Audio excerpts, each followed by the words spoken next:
Insérer des lignes ou des colonnes.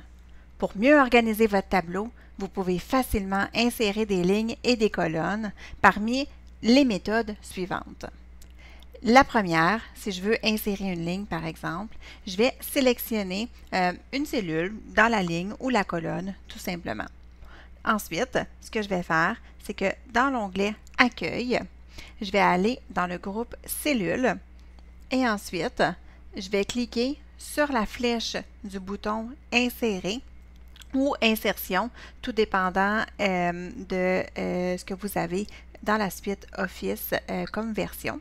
Ensuite, vous allez pouvoir cliquer sur la flèche et on va aller sélectionner, par exemple, Insérer une ligne de tableau en dessous.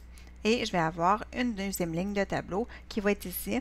C'est une ligne blanche, c'est normal. Donc, on alterne entre, dans mon tableau, une ligne blanche et une ligne bleue. Donc, c'est pour ça que vous voyez ici que la ligne est blanche.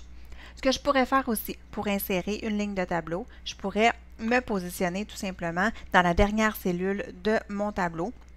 Et ensuite, soit appuyer sur la touche Retour de mon clavier ou sur la touche Tab pour pouvoir avoir une deuxième ligne qui s'insère. Donc, je peux appuyer à plusieurs reprises sur la touche Tab pour avoir une autre ligne de tableau qui s'insère.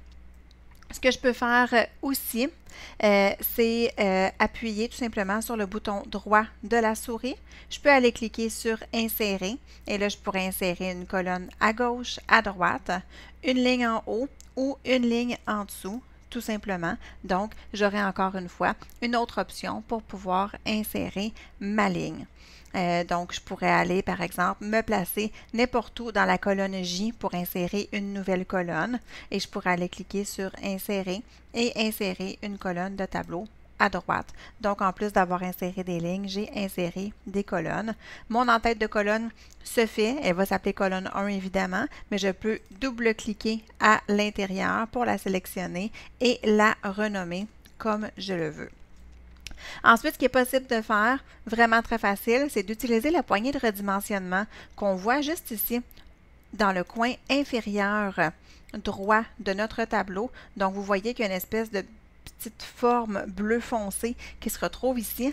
Alors, si vous la sélectionnez, vous allez avoir une flèche double comme ça qui va apparaître.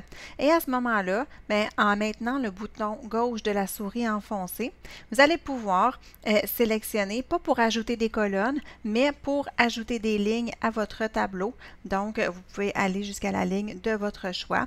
On relâche le bouton de la souris et à ce moment-là, j'ai plusieurs lignes qui ont été créées à mon tableau, tout simplement.